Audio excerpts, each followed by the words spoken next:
Ya. Di Carter ya. Carter itu chapter 9. Material itu chapter 9. Oke, nah sambil Anda baca buku Carter, tujuan pembelajarannya adalah pertama, Anda diharapkan bisa mendeskripsikan sistem of materials procurement and use. Jadi sistem untuk pengadaan bahan dan penggunaannya. Yang kedua, mengidentifikasi komponen cost untuk memperoleh bahan. Untuk memperoleh bahan itu tidak hanya faktur pembelian, tapi ada beberapa komponen yang lain. Itu intinya. Yang ketiga, mendefinisikan dan menghitung EOQ, pre-order point, dan safety stock. Kemudian yang berikutnya mendeskripsikan ABC plan atau rancangan ABC yang pernah saya berikan di kuis itu. Nah, itu ada semua di buku Carter dan buku akuntansi biaya yang lain ya. Jadi Anda bisa membaca dari situ. Nah, untuk pengenalan sediaan. Oke, sekarang kita lihat ini langkah-langkahnya. Itu silakan lihat di Figur 91 halaman 186. Nah, yang pertama adalah menentukan atau membuat BOM. Ya. Istilahnya itu BOM, Bills of Materials. Di perusahaan manufaktur itu terkenalnya BOM. Ya. Nah, di halaman 186 itu ada dokumen-dokumennya. Ya. Kita lihat 186.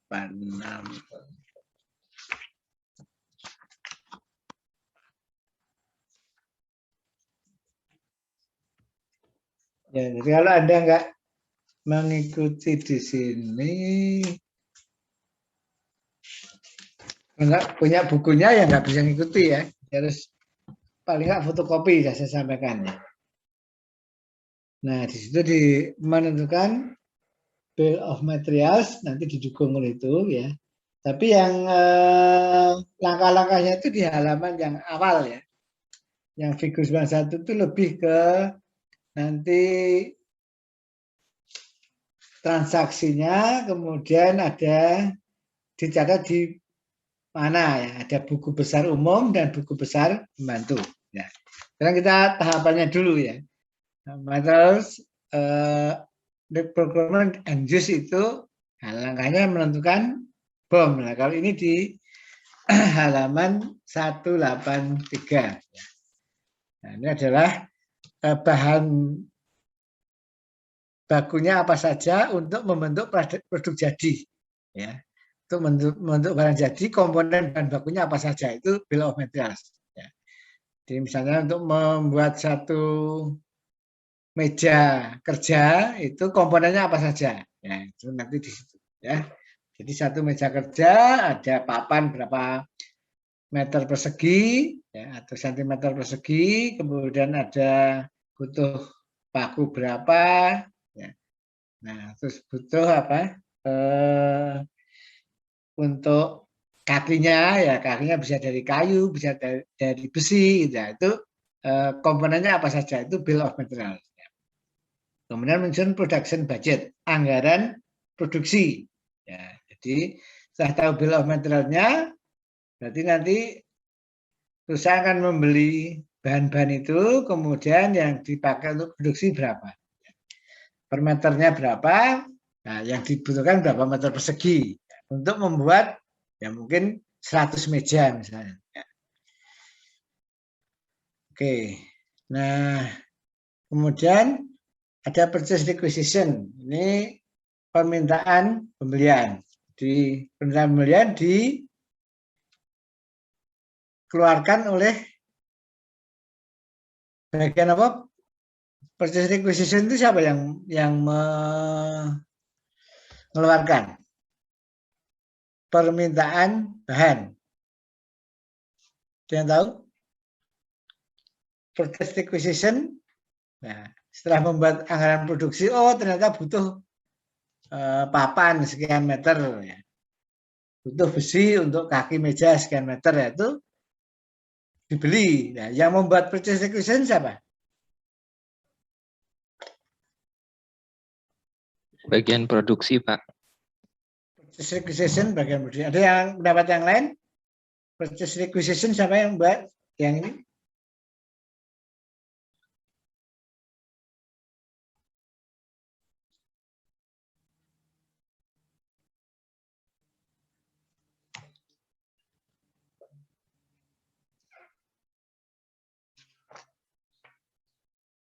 Ada pendapat lain? Berarti produksi. Ya. Siapa? Ada pendapat lain?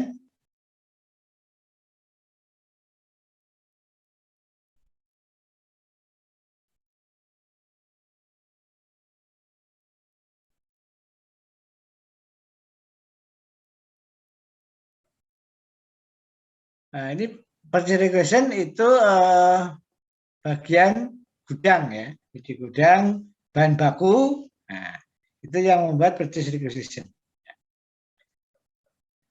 Nah, kemudian nanti purchase requisition dari gudang bahan baku ke bagian pembelian. Maka bagian pembelian membuat purchase order.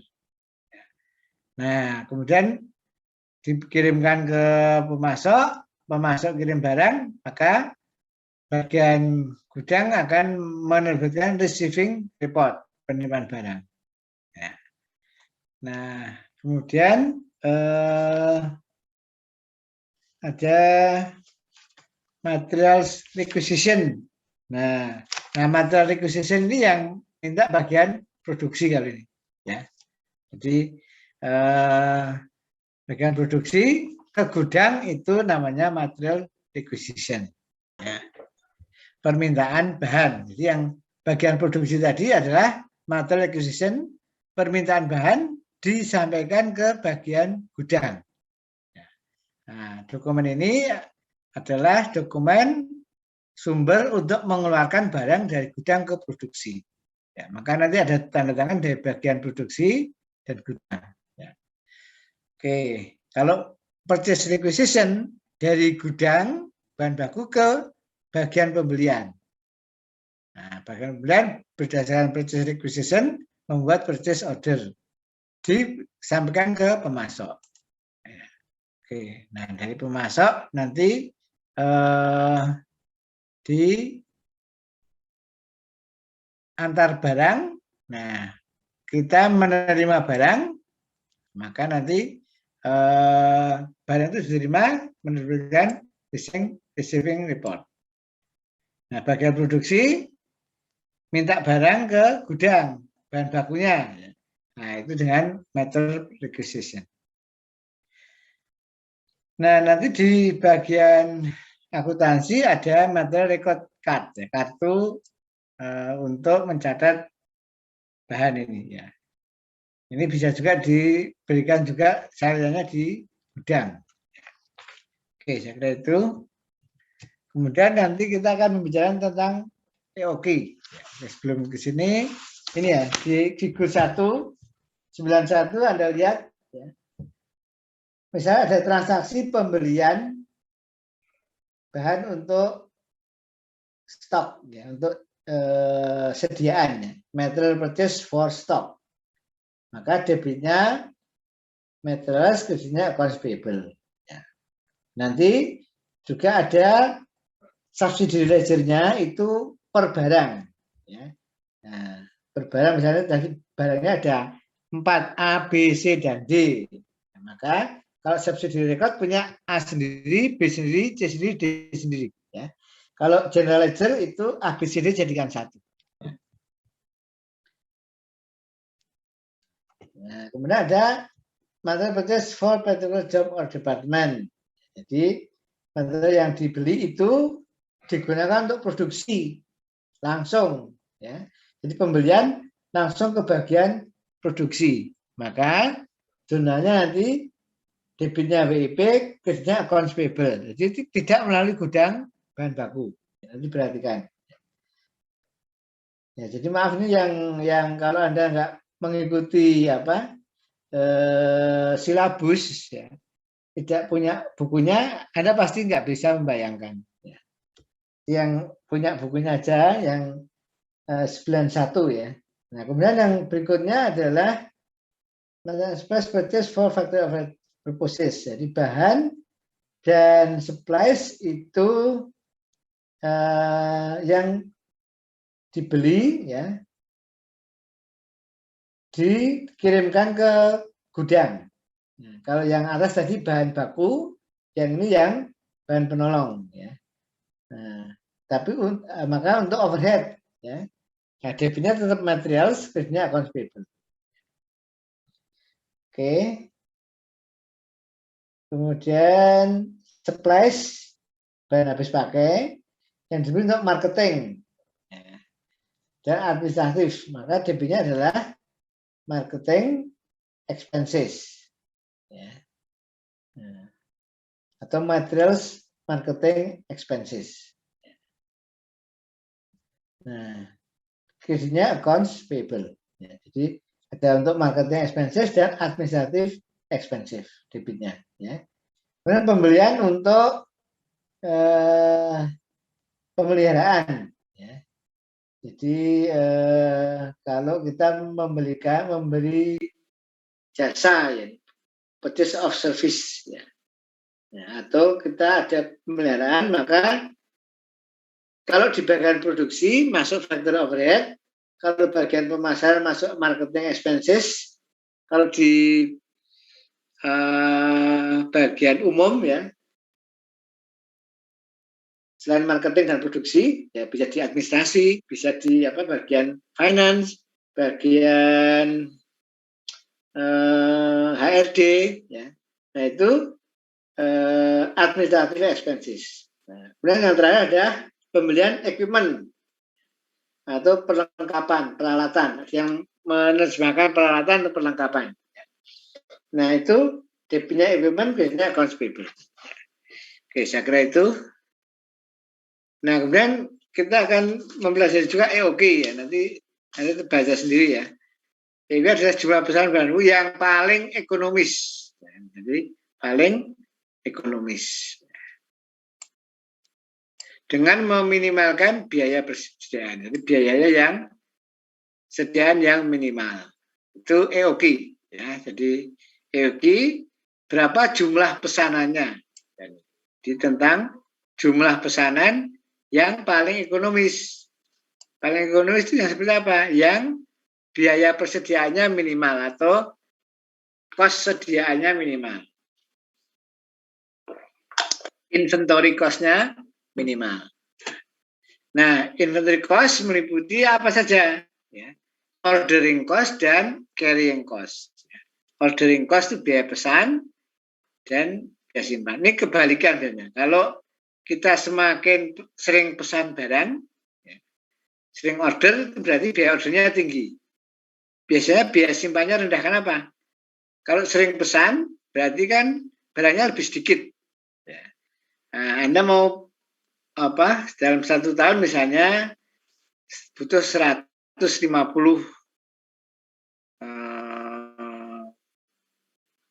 kilogram misalnya. Terus 150 ton. Nah, maka kalau 10 kali, misalnya 150 kilogram, berarti setiap kali pesan kan hanya 15. Nah, simpanannya biasa simpan sedikit. Tapi kalau 150 kilogram itu hanya dipesan 3 kali, berarti setiap pesan butuh 50 kilogram. Berarti lebih banyak, maka biaya simpannya pasti lebih tinggi. Ya, gambarnya gitu ya. Jadi 150 kilo misalnya dipesan 10 kali, ya setiap pesan hanya 15. Maka lebih sedikit setiap kali pesan. Itu berarti biaya simpannya pasti lebih rendah. Tapi kalau hanya dipesan 3 kali, maka 150 dibagi 3. Berarti 50 kilogram setiap datang. Itu lebih tinggi. Itu bisa dalam kuintal atau dalam ton ya. Nah, kemudian ini maka disebut dengan biaya pesan dan biaya simpan itu saling berlawanan. Semakin sering melakukan pemesanan bahan baku, maka semakin tinggi biaya pesannya. Namun semakin rendah biaya simpannya. Nah, tadi yang sudah saya contohkan. Terus yang berikutnya material control, pengendalian bahan. Tujuannya apa? Menjaga tingkat sediaan dalam jumlah dan variasi yang mencukupi untuk operasi perusahaan secara efisien. Jadi menjaga tingkat persediaan. Tingkat persediaan ini berarti apa? Jumlahnya, ya. Jumlah dan variasinya. Untuk mencukupi operasi secara efisien. Berapa jumlahnya? Variasi itu macamnya ya. Apa 10 macam atau 5 macam dan seterusnya. Persediaan harus diatur sedemikian rupa sehingga jumlahnya tidak berlebihan dan tidak kekurangan. Nah, ini ya. Sulit di dunia ini yang pas yang sulit ya. Tidak berlebihan tapi tidak berkekurangan. Menjaga tingkat persediaan yang menguntungkan secara finansial. Jadi menguntungkan secara finansial. Jadi sudah dihitung antara biaya simpan dan biaya pesan itu mana yang pas ya. Kita pesannya 10 kali itu biaya pesannya tinggi tapi biaya simpannya rendah. Atau kita hanya pesan 2 kali ya misalnya. Nah, biaya pesannya lebih rendah tapi biaya simpannya tinggi. Nah, maka kita di IOG nanti akan dihitung berapa kali pesan. Apakah 4 kali atau 6 kali. Ya. Itu yang paling ekonomis yang mana. Menguntungkan secara finansial. Nah, metodenya apa? Ya, ada yang pertama adalah order cycling method atau cycle review method. Memeriksa secara periodik status jumlah bahan baku yang tersedia untuk setiap item bahan baku. Ya. Jadi setiap saat ya, setiap periode tertentu itu dilihat ya, jumlah bahan bakunya yang tersedia. Itu namanya order cycling method. Misalnya bahan untuk 60 hari misalnya. Maka 60 hari berarti hari ke-45 atau 50 harus dicek. Nah, nanti setelah itu baru harus datang lagi. Ya. Jadi sebelum 60 hari itu harus datang lagi. Ya, itu order cycling. Ya. Atau mungkin setiap bulan, ya, setiap bulan datang. Ya, maka setiap bulan dicek. Ya. Nah, mungkin hari ke-20 sudah dicek, sehingga nanti sebelum hari ke-30 barangnya sudah datang, sudah mengisi lagi. Untuk 1 bulan ke depan. Itu order cycling, atau cycle review. Kemudian ada min-max method. Ya. Metode ini mendasarkan pada komitmen perusahaan untuk menetapkan kisaran maksimum bahan baku dalam batas tertentu. Ya, maksimumnya berapa? Tingkat persediaan minimum yang ditetapkan sudah termasuk safety stock. Jadi nanti ada maksimumnya berapa dan minimumnya berapa. Misalnya kita menentukan kebijakan ya berdasarkan kebutuhan produksi dan juga kondisi bahan bakunya, kondisi pasarnya. Maka ditetapkan misalnya bahan baku minimum harus ada 50 unit misalnya. Maksimum 300 unit. Jadi itu min-max method. Ya. Minimum harus ada 50 unit tapi jangan kebanyakan ya. Maksimum 300 unit. Ya. Maka perusahaan pertama kali akan membeli barang itu 300. Ya. Kemudian berkurang. Nah, maka sebelum jumlahnya 50 harus pesan lagi. Ya, misalnya jumlahnya 80, sudah mulai pesan, begitu sudah jadi 50, barangnya datang. Ya, jadi nanti jadi 300 lagi. Jadi pesannya 250 ya.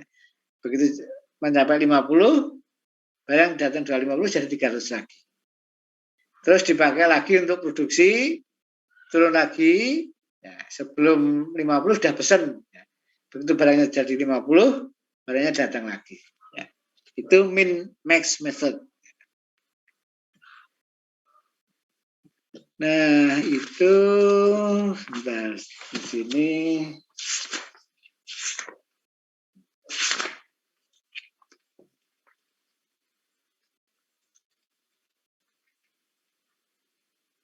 Nah, yang belum disebutkan ABC plan ya. Nah, ini ada di sini ya.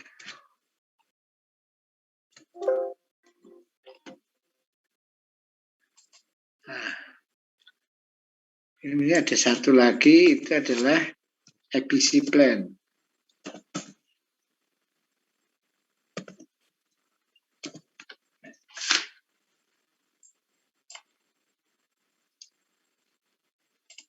Ya, ABC plan ada bicara di halaman 199.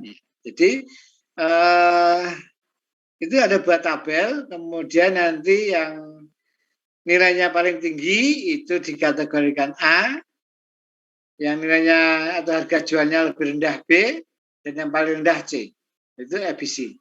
Nah, yang barang relatif mahal itu A, yang lebih murah B, dan yang paling murah sendiri C. Tapi yang dipertimbangkan biasanya adalah total cost-nya. Ya, jadi harga bahan per unit dikalikan kuantitasnya. Nah, yang jumlahnya relatif besar itu berarti butuh penanganan yang lebih serius, ya. Yang mungkin gudangnya lebih bagus, ya. Kemudian tenaga kerjanya juga lebih terdidik, gitu ya. Nah, itu yang A. Ya. Kemudian yang lebih rendah itu lebih rendah lagi.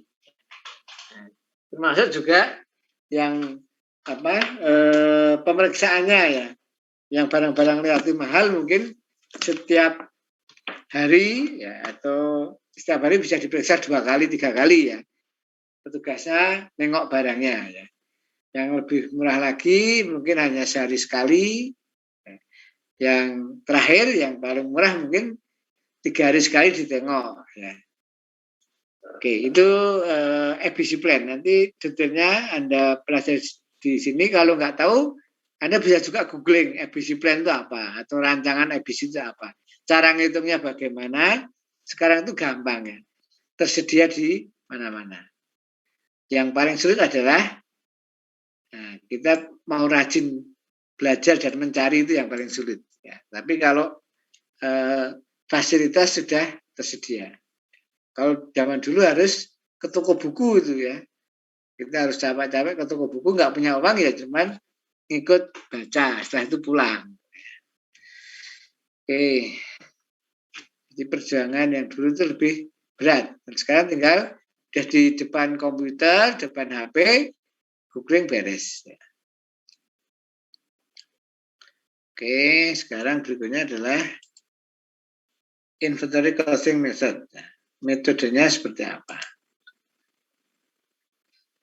Nah, ada FIFO, ada average method, ada last in first out. Di sediaan itu ada 3 metode itu. Sudah Anda pelajari di akuntansi pengantar. Ya. Di sini di appendix ya, mulai halaman 207. First in first out, ya barang yang pertama kali datang, pertama kali keluar. Itu penghitungannya ya. Asumsi aliran cost-nya, bukan fisikalnya. Nah, average method juga seperti itu.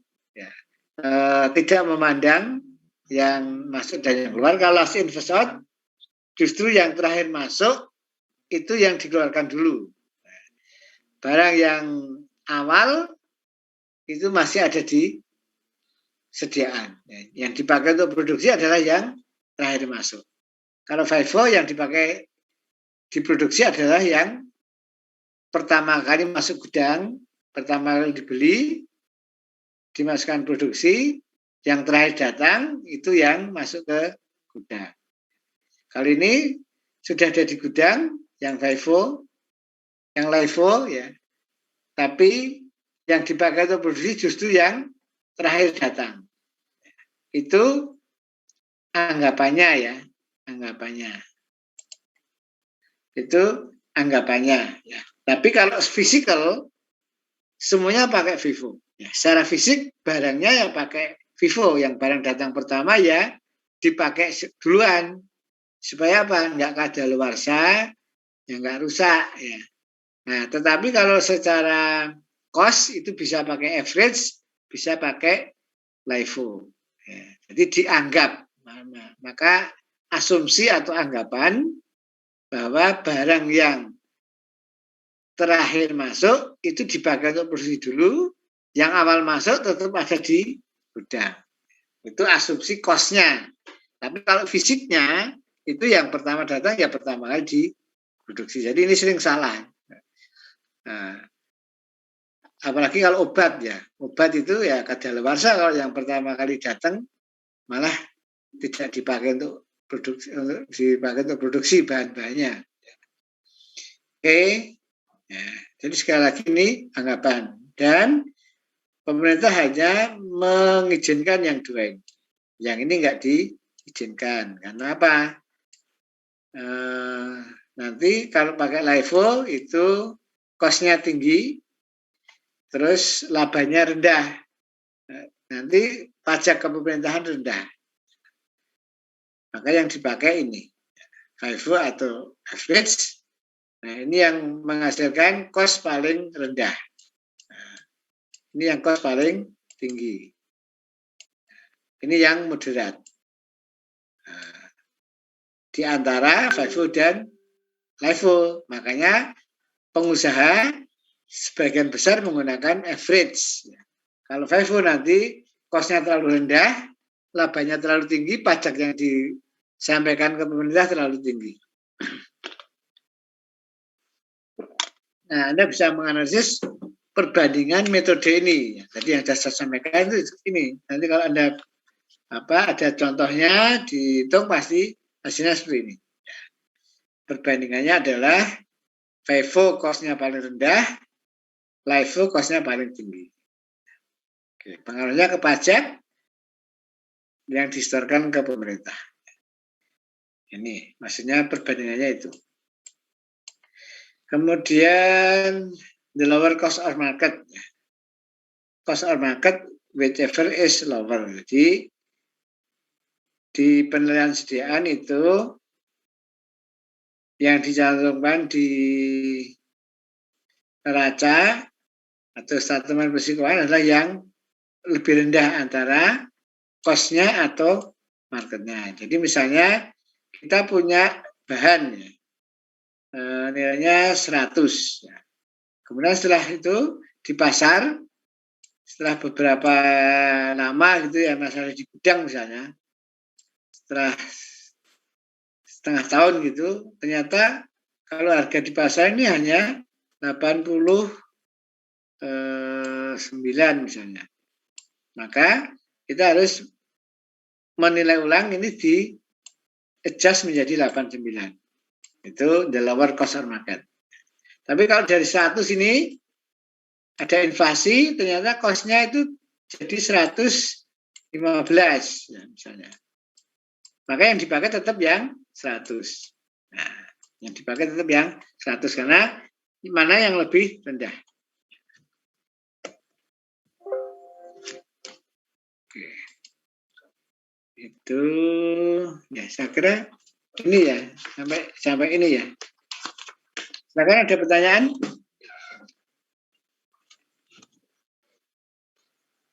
Ya, di on kan dulu coba sekali-sekali di on kan.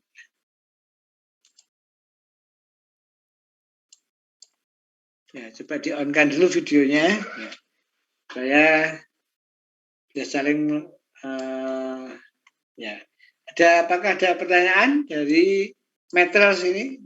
Nah.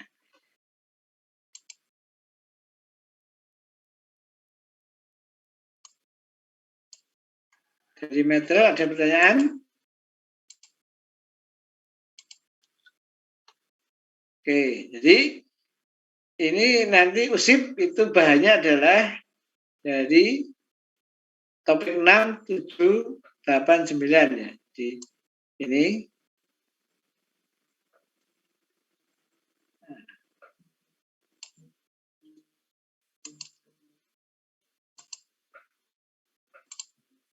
Press costing ini, kemudian juga ini.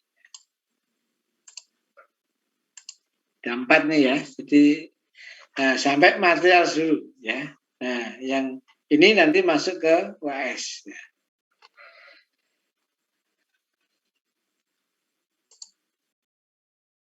Nah, ini kemarin kok kuisnya sampai berkali-kali ya. Nilainya belum bagus. Yang terakhir ini udah lumayan ya. Oke. Ada pertanyaan?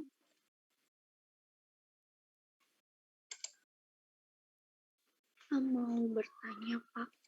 Ya, silakan.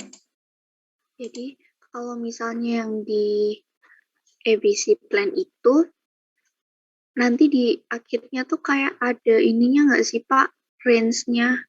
Jadi kalau misalnya A tuh dari berapa sampai berapa persen gitu, ada nggak sih, Pak?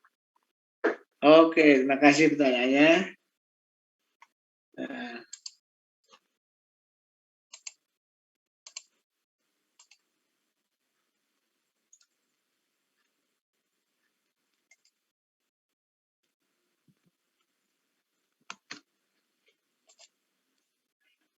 Untuk yang ABC kode barangnya ya, kode barangnya itu 1, 2, 3, 4, 5 misalnya ya.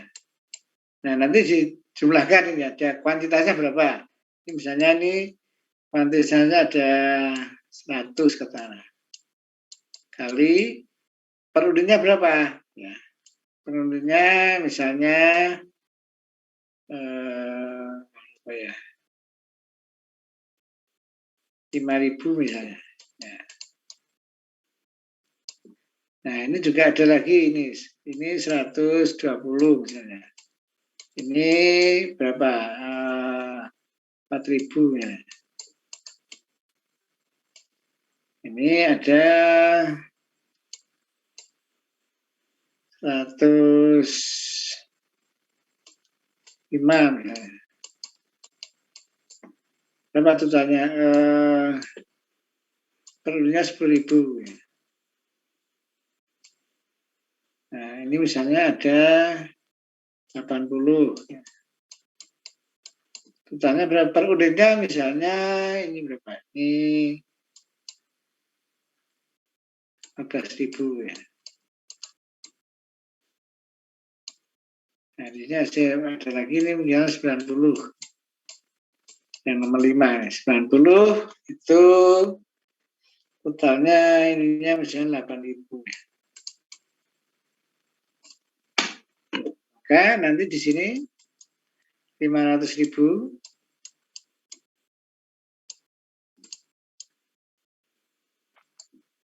di sini 120 kali 4 600 ya.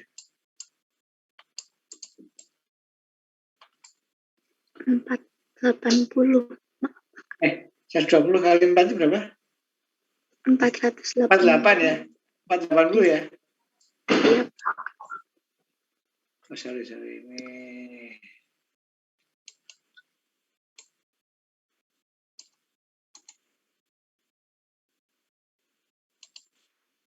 480.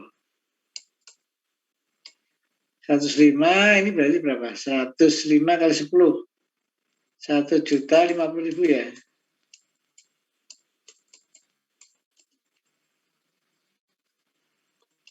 15 kali 8 berapa? 15 kali 8 itu 30 kali 4. 20, Pak. 120 ya. 120, Pak. 1 juta 1.200.000 ya. Iya, Pak. Iya, Pak. Nah, terus ini 90 kali 8. 78 ya. 20, Pak. 720. Ya. Ini nggak ada patokan yang resmi ya, tapi nanti ini diurutkan. Maka yang paling tinggi di atas ya. Ini mungkin ini bisa ini masuk A misalnya. Yang ini B, yang ini C. Gitu ya. Nggak ada patokan yang resmi, tapi menurut jadwal perusahaan. Ya. Jadi bisa ini A, ini B, ini C misalnya. Nah, itu juga bisa. Ya. Begini salah satu contoh. Jadi ini bisa B-nya dari, ya ini kan deket ya. Ini bisa jadi C, ini agak tengah-tengah B. Nah, ini misalnya 5 jenis barang. Ya. Tapi bisa juga sampai 20, 30 gitu lah. Nanti diklasifikasikan. Yang dekat-dekat paling tinggi A, lebih rendah B, lebih rendah lagi C. Oke. Nah, terima kasih pertanyaannya. Baik, Pak. Terima kasih, Pak. Ya, siapa tadi? Ada lagi pertanyaan? Kalau nggak ada kita bahas kuis ya. Kuis mulai dari yang awal ya, yang kuis kita di mana? Proses ya.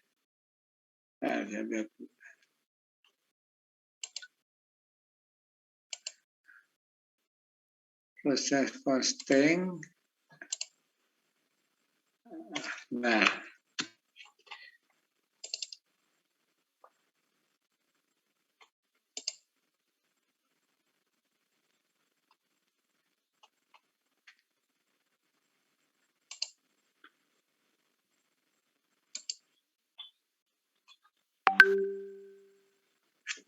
ini mana? Ada Cindy, Teresa, Misal, Priscilla, coba di-on-kan dulu ya.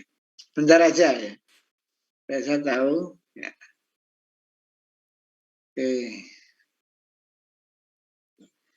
Ya, saya lihat dulu ini.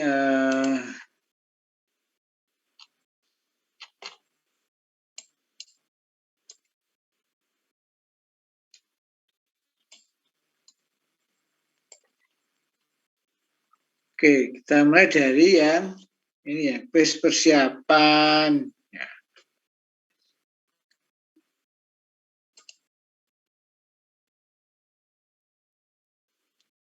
Soalnya sama ini ya, cuma diperbaiki ya.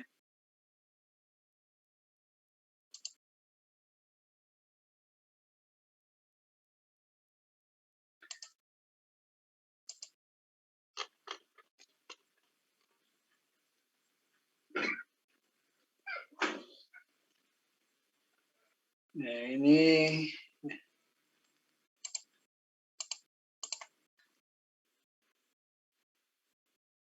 oke. Nah,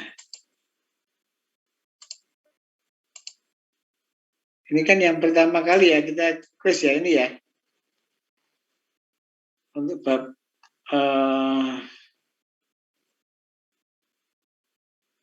nah, kemarin sudah diperbaiki yang ini terakhir sudah benar ya. Anda bisa share jawaban ini? Nah, supaya ada yang juga belum benar, itu kita bisa pastikan nah, jawabannya seperti apa, sehingga nanti kita bisa meyakini kalau nanti ujian. Ya. Silakan ada yang mau share ini. Foto juga nggak apa-apa ya. Foto nanti di WA terus saya upload di sini. Ini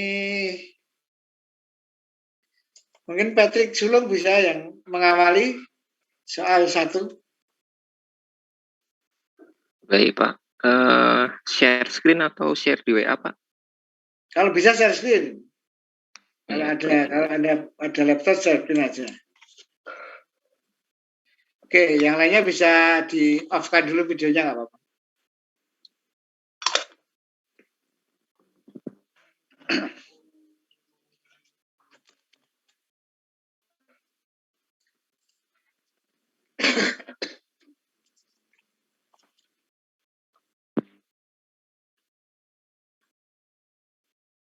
Oke, silakan. Klik. Terlihat belum, Pak? Sudah kelihatan?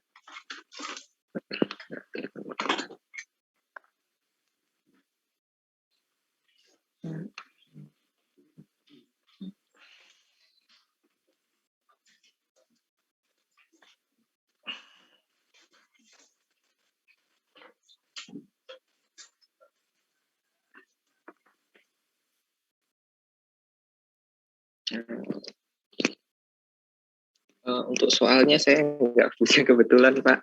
Boleh? Oh, enggak apa-apa. Tadi kan sudah saya ini soalnya. Oke, soalnya bisa masing-masing bisa sudah mendownload atau bisa dilihat. Langsung jelaskan dari schedule kuantitasnya.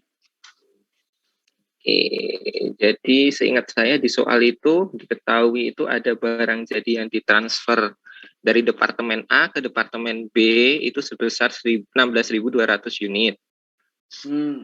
Lalu berikutnya itu ada juga diketahui barang dalam proses akhir itu sebesar 100% ke kos bahan, 80% ke kos tenaga kerja langsung, dan 90% ke kos overhead pabrik, yaitu sebesar 1.200 unit. Lalu ada juga diketahui biaya produksi dari Departemen A sebesar 81 juta. Lalu ada biaya bahan sebesar 36.450, biaya tenaga kerja sebesar 19.950.000, dan juga biaya overhead pabrik sebesar 28.994.000. Nah, di soal itu diminta untuk membuat cost of production report untuk Departemen B PT Bima Sakti periode bulan Juli 2021. Nah, tadi yang pertama itu yang diketahui dari soal itu tidak ada beginning inventory. Maka beginning inventory-nya 0. Lalu yang ditransfer dari Departemen A ke Departemen B itu masuk yang started in process this period. Itu sama aja dengan barang yang masuk dalam proses, yaitu sebesar 16.200. Jadi untuk unitnya ini 16.200 total unitnya. Terus yang kalau transfer to ending inventory diketahui juga, belum diketahui, sedangkan ending inventory-nya itu diketahui sebesar 1.200 unit dengan proporsi 100% itu sudah selesai di material, 80% selesai di labor, dan 90% selesai di overhead. Nah, karena ini totalnya sama, maka kita bisa mengetahui untuk transfer, berapa unit yang ditransfer ke ending inventory. Itu ganti transfer to finish good. Oh ya, finish good. Kalau transfer ending inventory, takutnya nanti kayak ending inventory-nya WIP kan? Lupa diganti, Pak. Goods pakai S ya? Finish goods itu pakai S. Karena tidak ada departemen berikutnya kembali. Langsung jadi finish good. Nah, maka didapatkan sebesar 15.000 yang sudah selesai karena ending inventory-nya sebesar 1.200 dan total produksinya sebesar 16.200. Lalu kita masukkan untuk ke cost charge to department. Nah, untuk cost charge to department karena beginning inventory-nya tidak ada maka 0 ini semua. Lalu ada cost dari departemen sebelumnya atau dari Departemen A itu sebesar 81.000 diketahui di soal 81 juta. Lalu diketahui juga yang cost added during the current period atau cost yang dimasukkan dalam proses periode ini sebesar 36 juta untuk material, 36.450, dan labor sebesar 19.950, dan factory overhead sebesar 28.994.000. Maka ditotalkan untuk total cost added during this period atau total cost untuk periode saat ini sebesar 166.344 juta. Ribu. Nah, untuk total cost charge to departemen, karena ini hasil dari penjumlahan dari beginning inventory, total cost dari beginning inventory dengan total cost yang added during this period. Karena di beginningnya tidak ada, maka totalnya sebesar sama dengan added during this period, yaitu sebesar Rp166.344.000. Lalu kita untuk mencari equivalent unit, kita gunakan ini caranya, yaitu pertama untuk mencari equivalent unit kita harus ketahui unit transfer out-nya itu berapa untuk per material itu berapa. Material itu kita dapatkan dari sini karena 100% kita kalikan ya 100% produk selesai plus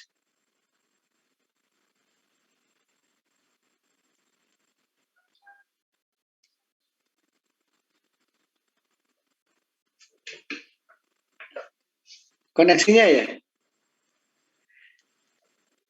Teman yang lain berarti dari Patrick ya? Iya, dari Pak. saya kan berarti nggak.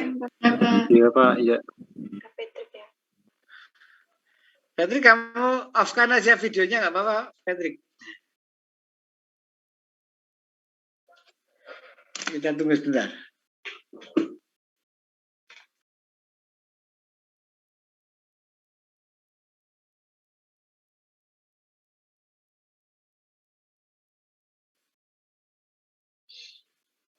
Mohon maaf Pak, apakah saya sudah tersambung? Sudah, ya. Tadi sempat terputus karena laptop saya emang begini Pak, sering terputus sendiri. Oke. Ya. Koneksinya jelas. Tadi sampai mana ya Pak? Lupa. Sampai ekuivalen yang material. Oke. Menghitung unit ekuivalen yang material. Caranya gimana? Jadi kalau unit equivalent transfer out tadi, karena ini sudah selesai semua, karena sudah ditransfer menjadi barang jadi, yaitu berarti 100% sudah selesai semua, yaitu sebesar 15.000, maka sama semua ini. Sedangkan unit equivalent di ending inventory itu sebesar 1.200 dengan persentase selesainya itu untuk material 100%. Maka dari 1.200 ini dikalikan dengan 100%, kita dapatkan 1.200 tab. Untuk labor itu 1.200 dikalikan dengan 80%, karena persentase selesainya 80%. Jadi kita dapatkan 960. Sedangkan overhead itu sebesar 90% dari 1.200. Jadi 90% dikalikan dengan 1.200, kita dapatkan 1.080 unit. Dan untuk pre-order department cost itu 100%. Yaitu 1.200 kali 100. Maka untuk unit equivalent untuk material kita dapatkan 16.200 itu dari penjumlahan unit transfer, equivalent unit transfer out ditambah dengan unit equivalent ending inventory. Untuk material kita dapat 16.200, labor 15.960, overhead 16.080, sedangkan pre-order department cost 16.200. Kita dapat unit equivalentnya, lalu kita cari unit cost-nya. Untuk unit cost itu kita dapatkan dengan cara menambahkan beginning inventory-nya untuk masing-masing ini, yaitu cost from preceding department kita tambahkan, lalu kita bagi dengan equivalent unit, kita dapatkan 5.000. Karena di sini 0 berarti 0 ditambah 81 juta, lalu dibagi dengan 16.200, kita dapatkan unit cost-nya itu sebesar 5.000.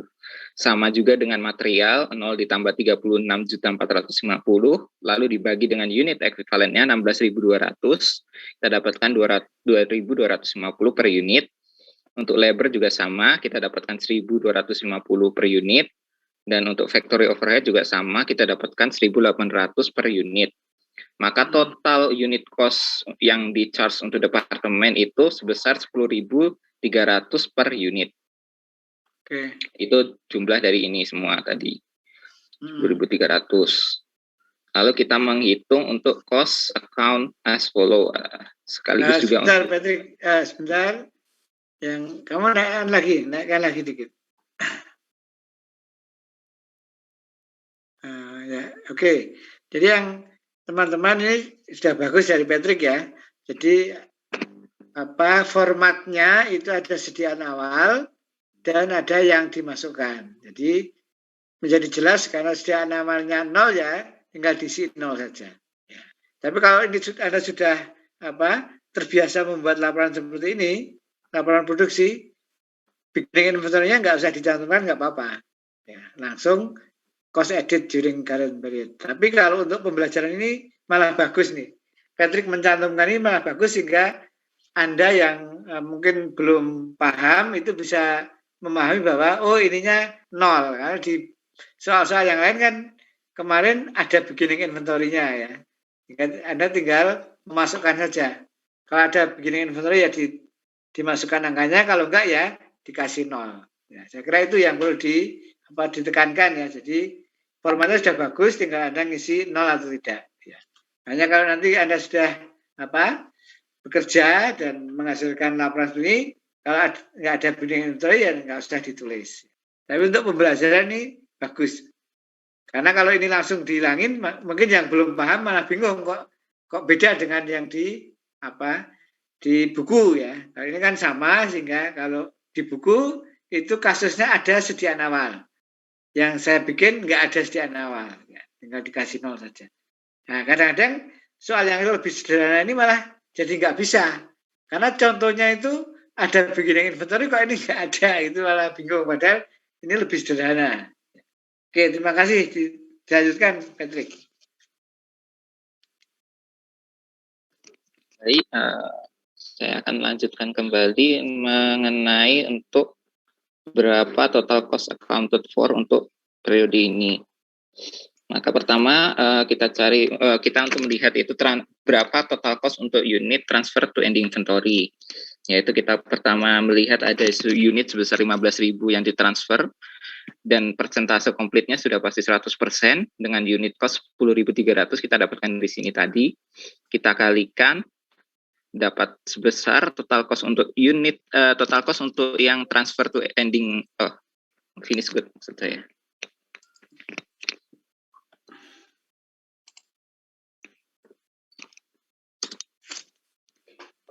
Jadi yang ditransfer ke finish good itu cost-nya sebesar 154.500 kita dapatkan dari unit dikali persentase komplit. Di tengah-tengah ini sebenarnya bisa dimasukkan juga berapa unit ekuivalennya, karena saya tidak mencantumkan di sini karena ya lupa. Jadi bisa langsung dikalikan juga dapat 154.500. Jadi unit ekuivalen dikali unit cost.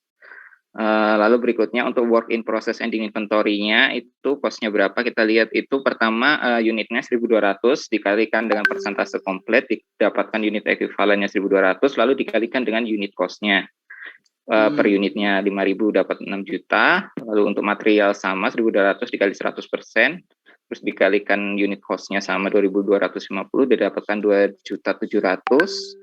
Labor juga sama 1.200 dikalikan 80% persentase komplitnya dapatkan unit ekuivalennya sebesar 960 lalu dikalikan dengan 1.250 dapat 1.200 dan factory overhead 1.200 dikalikan dengan 90% lalu dikalikan dengan unit cost-nya dapat 1.944.000. Total work in process ending inventory-nya kita dapatkan 11.844.000 itu dari ini total ini semua tadi. Dari cost from present department, materials, labor, dan factory overhead. Nah, untuk total cost accounted for-nya itu dia itu jumlahan dari unit yang ditransfer dengan berapa cost dari yang masih dalam proses di ending inventory. Kita dapatkan 166.344.000 rupiah. Ini benar karena sama dengan yang di atas total cost charge to department. Oke. Kita lihat sebentar.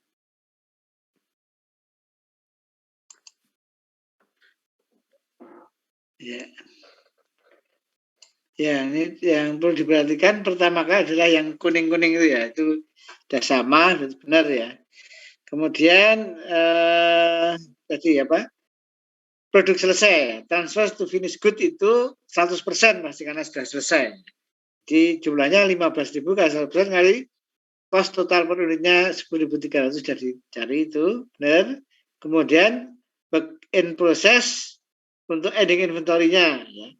Nah, Kalau departemen kedua, ketiga dan seterusnya itu ada cost from preceding department, itu yang penting.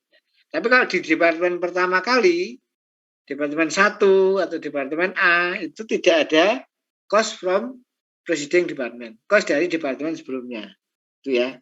Itu yang membedakan. Nah, lain sama. Nah, komponennya menjadi 4 ya. Bahan, tenaga kerja dan overhead pabrik plus cost from preceding department. Tapi kalau yang departemen awal itu hanya materials, labor, dan factory overhead. Itu yang perlu diperhatikan untuk beberapa teman yang kemarin belum benar mengerjakannya. Oke, saya kira itu ya. Untuk ini terima kasih Patrick. Untuk soal 1 ya. Nah, nanti Anda tinggal belajar jurnalnya ya. Nah, dicermati di buku jurnalnya seperti apa. Oke, itu yang soal yang pertama. Kemudian ada yang kedua ini ya. Coba ini apa yang soal 2 ini sudah beberapa kali dikerjakan ya. Untuk yang ini, apa yang mau mengerjakan sharing ya, sharing untuk yang kedua ya. Ya ini. Nah, pertama kali adalah menghitung kos produknya dulu ini. ABC pada saat titik pisah. Ini kos bersamanya 50 juta. Nah, kos 50 juta ini A-nya dapat bagian berapa, B-nya dapat alokasi berapa, C-nya berapa. Ya. Jadi 15 juta itu untuk memproduksi A, B, dan C. Nah, kita harus membagi A berapa, B berapa, C berapa supaya kita tahu harga jualnya. Misal dari 50 juta ini ternyata A mendapat bagian 30 juta. Nah, maka seluruh produk A harus dijual lebih tinggi dari 50 juta. B, ternyata B-nya 10 juta. Berarti produk B harus bisa dijual lebih tinggi dari 10 juta. Itu maksudnya seperti itu. Nah, sekarang coba dari ini ya. Ini paling gampang dulu ya. A, B, dan C pada saat titik pisah coba. Siapa yang mau sharingkan? Jadi sudah Patrick. Sekarang silakan. Sukarela dulu.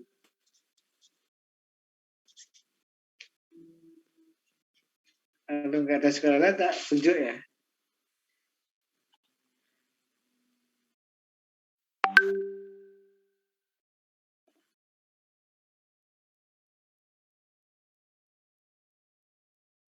Bentar, tak tunjuk apa sih.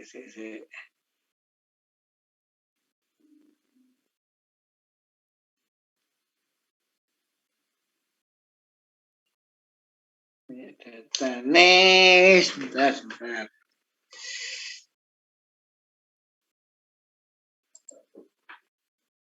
Oh, bukan. Ini dulu aja yang ada di sini ya. Yang ada di sini Elisa coba. Sebelahnya Patrick tadi. Ya, di share screen di screen-nya. Elisa, dengar suara saya? Iya, Pak.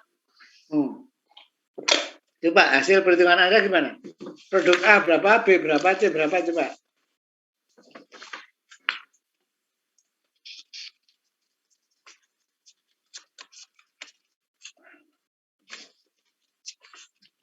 Saya share screen ya, Pak. Oke, silakan.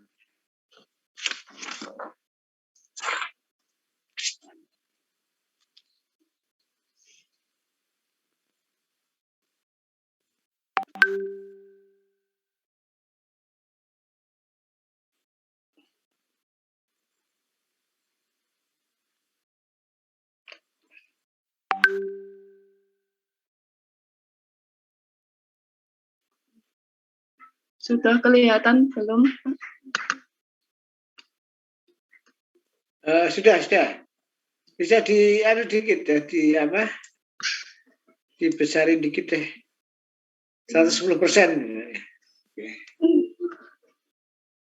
Nggak usah gede-gede banget. Di panah di pojoknya itu aja. Ya. Oke, silakan.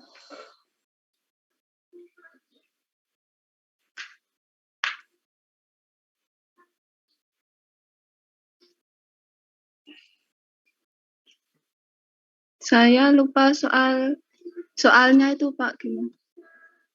Nah, kamu download soalnya nggak? Bentar Pak, belum saya buka kalau yang soal. Ya, dibuka dulu deh. Dibaca dari situ.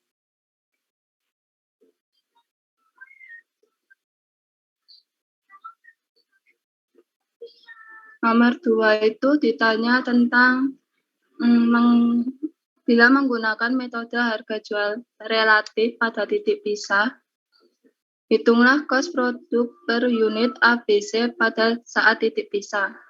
Dan buat analisisnya. Di soal sudah diketahui join cost-nya itu 50 juta. Untuk produk A, unit yang diproduksi itu ada 50.000.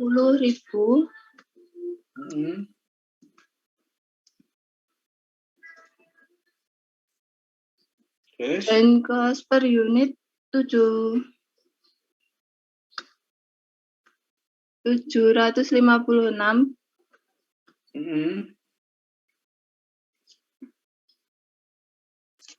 Join cost-nya 37.800.000. Kok bisa? Dari mana?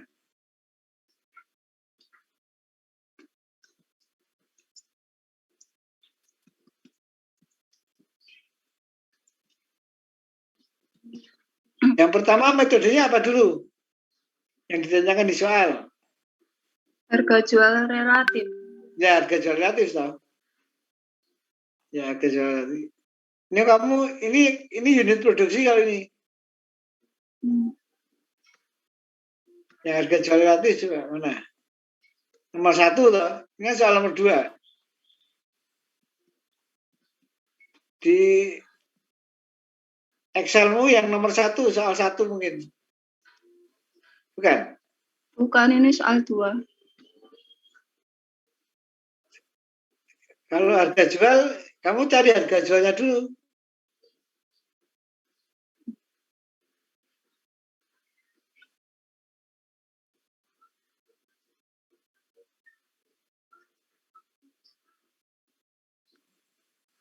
Cari harga jualnya dulu coba.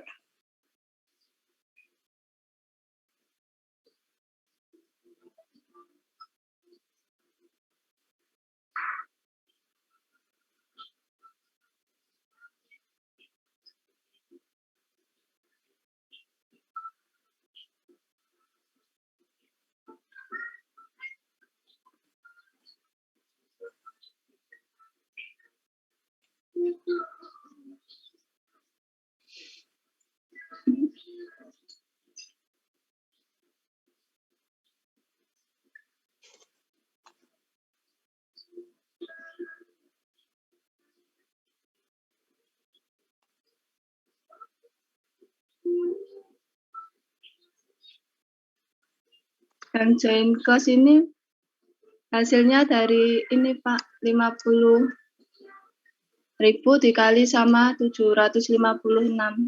Itu dari mana? Bukan join cost itu gitu. Itu bukan join cost itu. Itu harga jual relatif. Oh iya Pak, maaf salah. Ya, coba terus ganti aja harga jual relatif.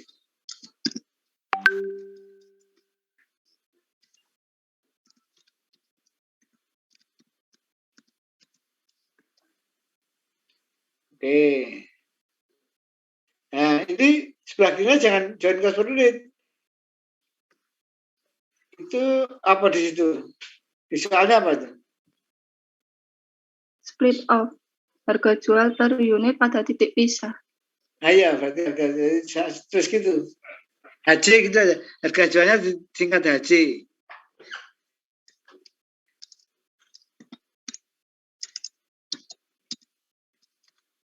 HJ pada titik pisah gitu.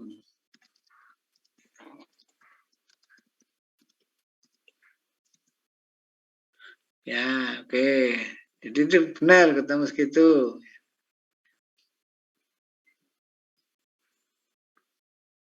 Nah, itu benar ya. 37 dibagi ini ya. Oke. Dikali 50 ya, sudah betul tuh.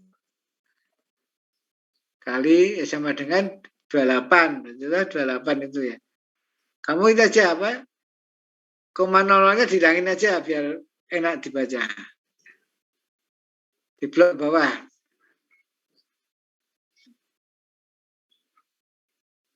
Oh, kok malah tambah? Di blok aja, di blok. Terus nanti dikurangin.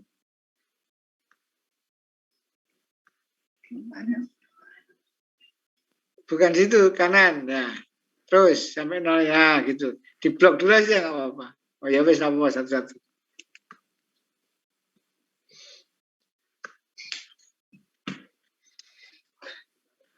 Oke, jadi yang koma 00 kamu jadi dihilangi yang koma 00 biar enak.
Lalu cari langsung ke produk A gitu ya, Pak? Tuh. Ya.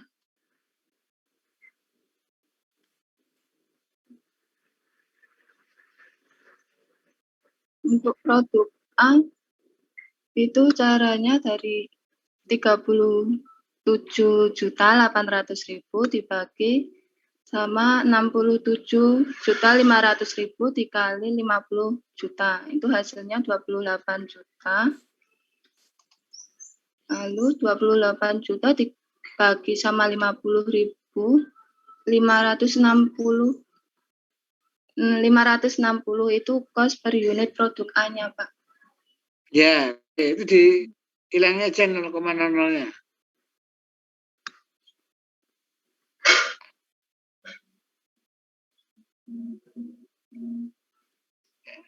Oke, jadi yang tadi yang 50.000, 28.000, 50 juta, 28 juta, yang 0,00-nya dihilangin aja biar gampang.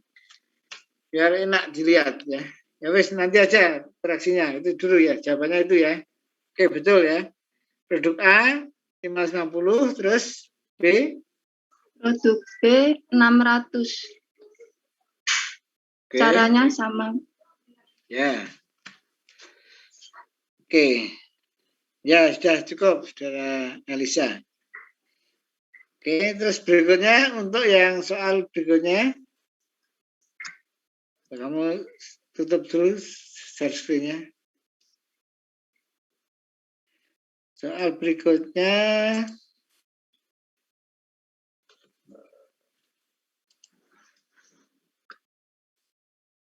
Ya. Analis untuk produk A, apakah sebaiknya langsung dijual titik pisah atau diproses lebih lanjut?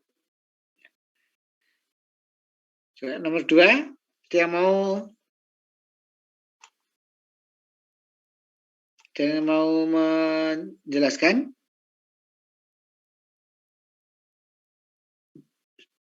Ya kalau enggak, Siwi deh, Siwi.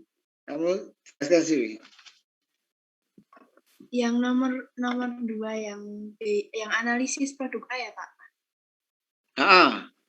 Yang analisis produk A. Oke, kalau yang analisis produknya itu saya cari laba dijualnya dulu pada titik pisah kan tadi. Kamu mana? Di share screen bisa nggak? Oh iya Pak, sebentar Pak.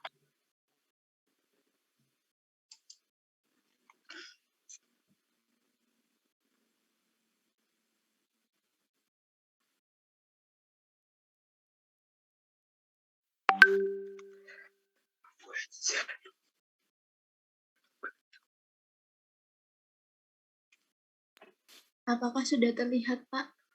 Ya, dibesarin ya. Oh iya Pak.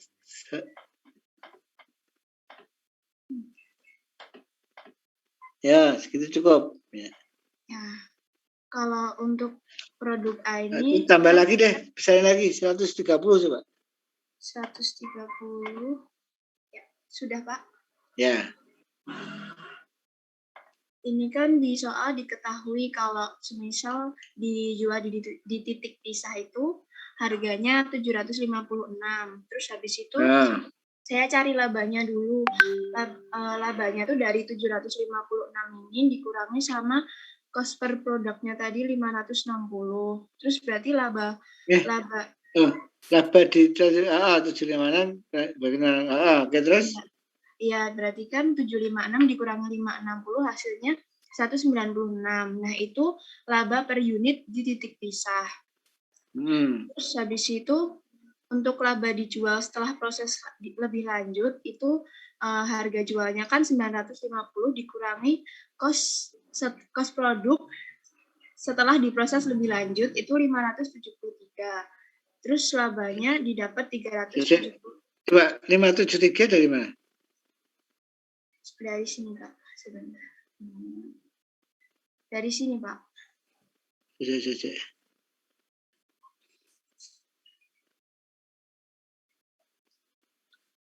Bentar. 573 R3-nya mana itu? Oh, alokasi biaya bersama. 28660-nya dari mana itu? 28860-nya tuh dari nilai pasar relatif dikalikan sama total alokasi biaya bersamanya Pak, 50 juta.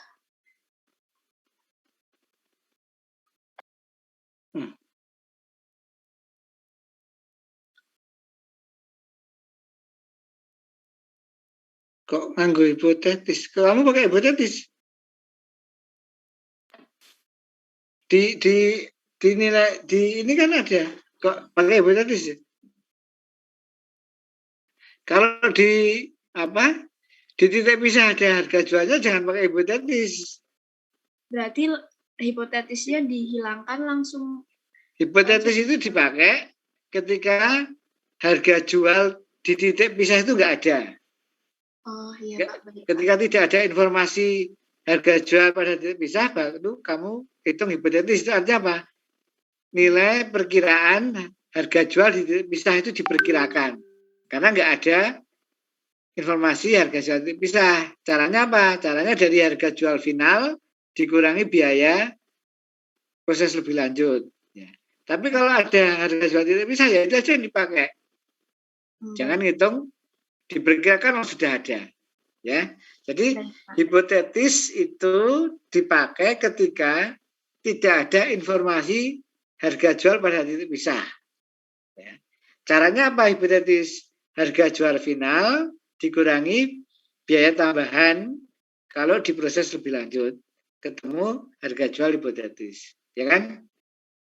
Nah, sekarang berarti kamu ini apa coba? Alokasi join cost-nya mana kamu? Yang ini, Pak. Itu dari mana? Ini tadi dari nilai pasar relatif. Karena nggak pakai nilai hipotesis, berarti kan ini saya salah, Pak. Jadi harus... Ya, berarti kamu pakai ini aja. Langsung aja harga jual nilai pasarnya berapa tadi? Yang titik pisah berapa? Itu ganti nilai pasarnya diganti harga jual pada titik pisah saja.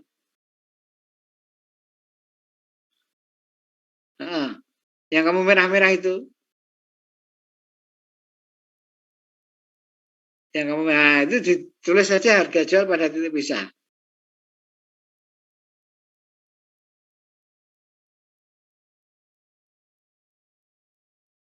Nah, piro kuwi. Langsung di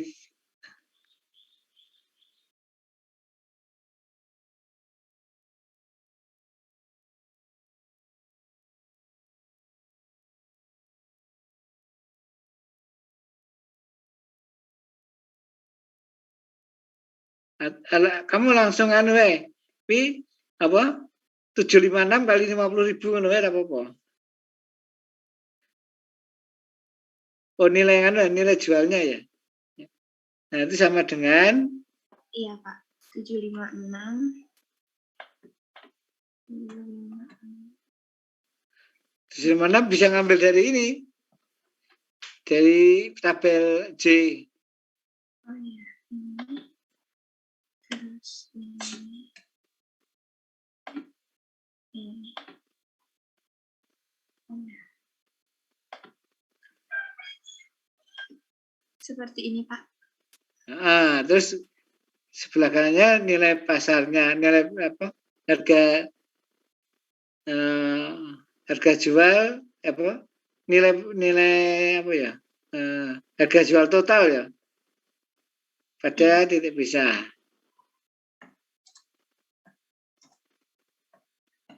Apa penjualan total ya? Penjualan total pada titik pisah. Nah, itu kamu kalikan, Wi.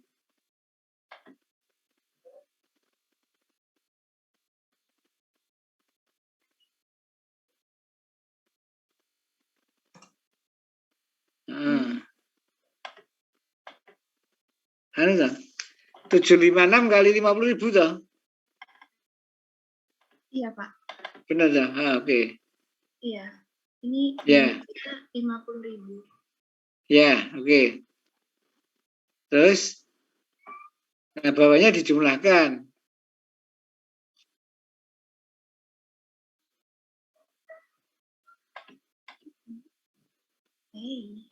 Ya, itu jumlahkan. Ya.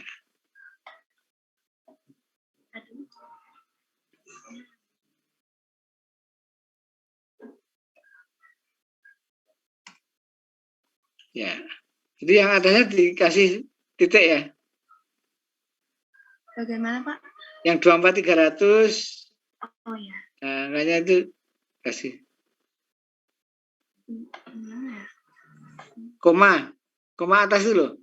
Nah, atas lagi, koma kirinya, kanan. Sebelah kanannya persen. Oh, iya. Sebelah kanannya persen ya. Ya. Nah, terus dikasih. Oke, yang ini juga. Ya. Nah, itu baru dipresentasikan tadi kayak yang nomor 1 tadi, alokasi biaya bersama ditulis bawahnya aja. Diganti judulnya tetap terus itu yang diisi persentase aja. 37.800 dibagi 67 kali 50.000. 50 juta.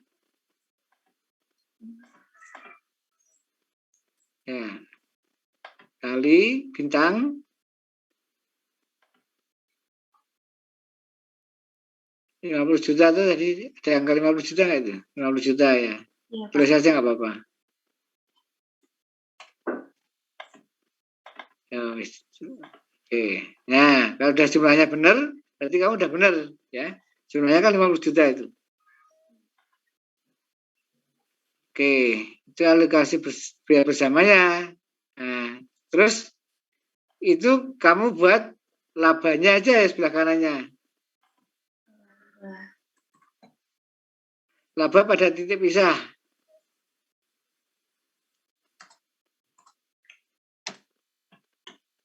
Nah, itu. Harga jual totalnya tadi berapa? Harga jual total Itulah 37800 kuwi toh. Oh iya, Pak. Dikurangi alokasi biaya bersama. Oke. Terus ya. Dijumlah nggak apa-apa itu.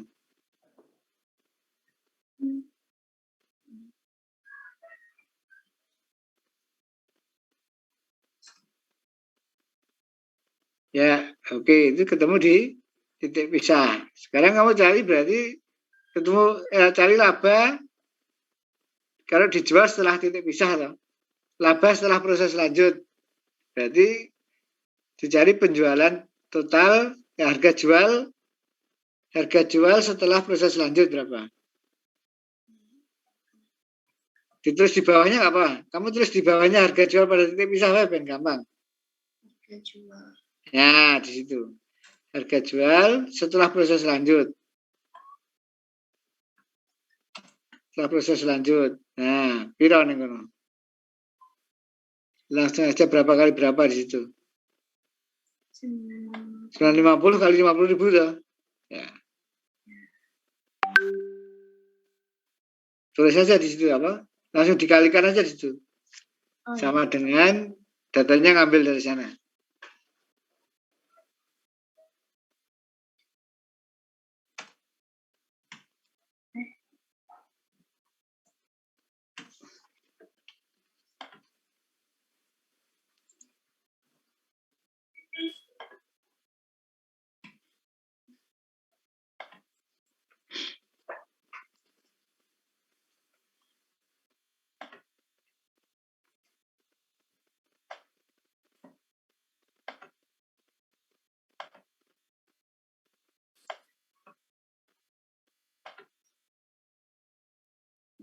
Seperti ini, Pak.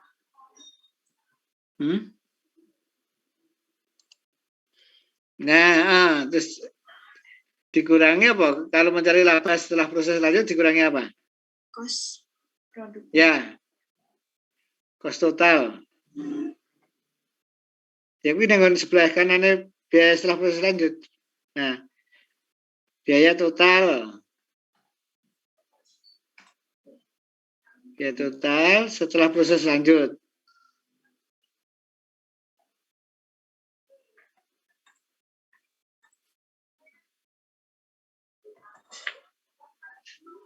Setelah disingkat STLHW.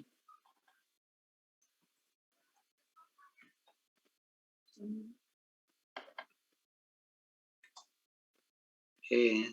Nah, pirawi. Itu sama dengan biaya bersama ditambah proses lanjut. Nah, ya. Biaya bersama yang 28 juta ditambah proses lanjut. Ya. Oke, terus.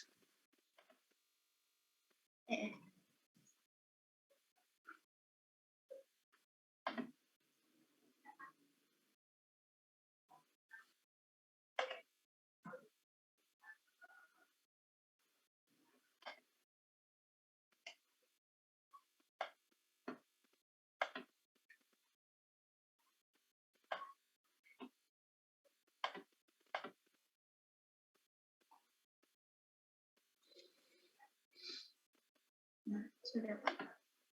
Ya. Terus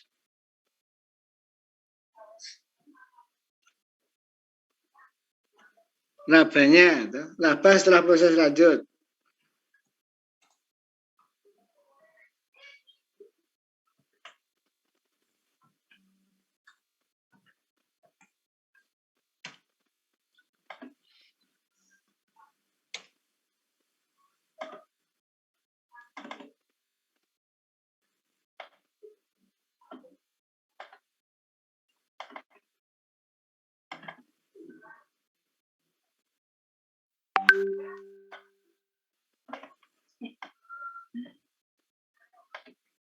Sudah, Pak. Oke.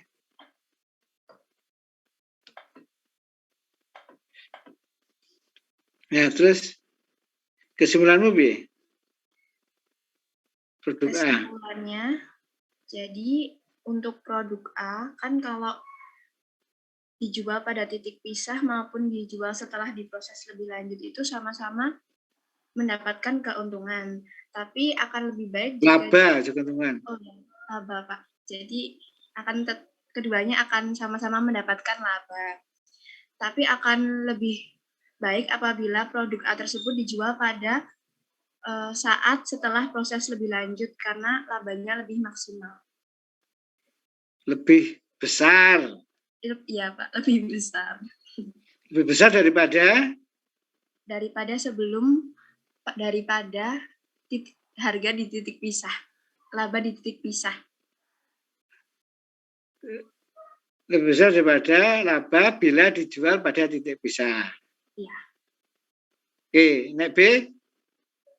Kalau B itu lebih baik dijual pada titik pisah karena labanya lebih besar dibandingkan saat produk dijual. Laba pada titik pisah Lebih besar dibandingkan. Kamu ulangi lagi, laba pada titik pisah. Oke. Laba pada titik pisah dari awal, Pak. Ya, coba. Oke, jadi untuk produk B itu lebih baik dijual Produk B itu dijual pada titik pisah maupun diproses lebih lanjut itu sama-sama mendapatkan keuntungan. Akan tetapi lebih baik dijual pada saat titik pisah karena laba yang didapatkan lebih besar dibandingkan saat dijual setelah proses lanjut. Oke. Laba pada titik pisah lebih besar daripada laba setelah proses lanjut. Oke. Yang C? Yang keduanya sama-sama mendapat untung nggak usah disebut gitu ya. Iya, langsung Pak. aja. Yang C? Kalau yang C itu lebih baik dijual setelah proses lebih lanjut karena laba setelah proses lebih lanjut itu lebih besar dibandingkan laba ketika dijual pada titik pisah. Oke. Ya, jadi kesimpulannya itu ya. A lebih baik dijual setelah proses lanjut. B pada titik pisah. C setelah proses lebih lanjut. C setelah proses lebih lanjut. Oke. Ya, Pak. Itu ya. Jadi teman-teman yang lain saya harapkan bisa memahami ya, alur logikanya Anda bandingkan labanya lebih tinggi yang mana ya. Mencari laba itu dari penjualan dikurangi cost-nya ya. Kalau laba pada titik pisah berarti harga jual pada titik pisah dikurangi ya. Harga jual pada dikurangi cost pada titik pisah ya. Nah, kalau harga laba setelah proses lanjut itu dari harga jual setelah proses lanjut dikurangi biaya total setelah proses lanjut. Biaya setelah proses lanjut adalah biaya bersama tadi, join cost-nya ditambah biaya proses lanjut. Ya. Nah. Oke, ya terima kasih Siwi. Baik, Pak. Itu sudah ya, berarti yang B nggak usah itu karena hanya beda modelnya sama, cuman bedanya dia di metodenya adalah unit ya, unit produksi. Oke, tapi alur logikanya sama. Ya. Saya stop share, Pak. Ya, stop share. Baik, Pak. Coba sekarang yang rancangan EPC saya mau coba ya, sudah saya jelaskan dan juga sudah 2 kali dikerjakan. Ya. Itu yang EPC. Saya mau coba Pak Hans. Ya, terima kasih. Siapa? Jessica 004. Jessica 004, silakan. Saya izin share screen ya Pak. Ya.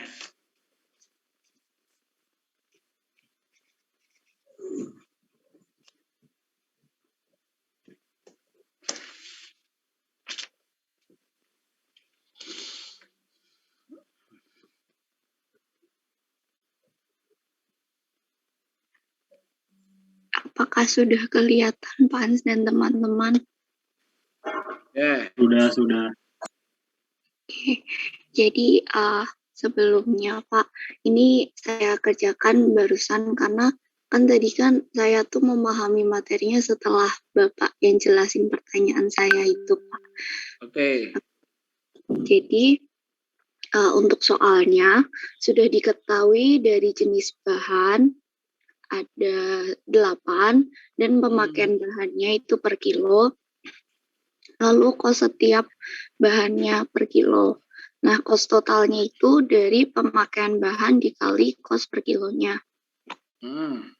Untuk yang, maaf Pak. Untuk yang A1 itu 20.000 dikali 20, ketemunya 400.000 rupiah. Lalu yang bahan A2 itu 14.000 dikali 65, itu hasilnya 923.000. Dan A3 4.000 dikali 250 itu 1 juta. Kemudian B1 itu 10.500 dikali 200 hasilnya 2.100.000. B2 12.000 dikali 175 2.100.000 dan selanjutnya tinggal dikaliin ya teman-teman. Lalu untuk klasifikasi di sini yang pertama saya itu membuat yang harganya 2 juta itu menjadi klasifikasi A karena harganya yang paling mahal atau hasilnya yang paling tinggi itu harganya. Itu ada di bahan B1, B2, dan juga C2. Setelah itu saya melihat yang paling rendah dulu. Rentangnya itu 400-an, 300 ribuan juga. Itu ada di bahan A1, bahan B3, dan juga C1. Lalu yang di tengah-tengah itu adalah yang rentang mendekati 1 juta, yaitu di bahan A2 dan juga A3. Begitu. Sekian dari saya. Terima kasih. Ya, benar ya. Jadi yang paling tinggi dan berdekatan ya. Di A itu kan 2,1, 2,1, 2,035 kan berdekatan. Yang B sudah betul 923 dan 1 juta. Yang C ada 400, 400, 300. Jadi sudah benar ya. Cara mengklasifikasikannya seperti itu ya. Angkanya berdekatan, jadi satu kelompok gitu. Ya, terima kasih Jessica. Terima kasih Pak. Ya. Oke, sekarang kita yang nomor itu sudah ya. Berarti kita sudah selesai membahas untuk yang soal itu ya. Jadi penjelasannya tadi apa? Konsep pengendaliannya adalah bahwa yang A itu butuh kualifikasi orang yang menjaga lebih tinggi, ya, frekuensi untuk nengoknya lebih tinggi dan sebagainya ada di buku ya, nanti dipelajari. Yang A itu harus seperti apa, B seperti apa, C seperti apa. Ya. Oke, jadi ini sudah. Nah ini adalah vakasinya ya. Vakasi ini ada yang mau coba?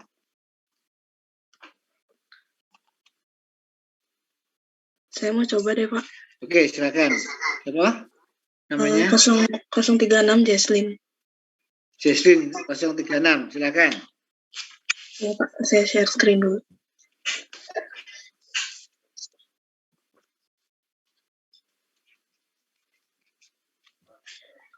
Yang spontan lebih tinggi ya bobot-bobotnya. Sudah terlihat Pak? Sudah ya. Ya, jadi diperbesar 130%.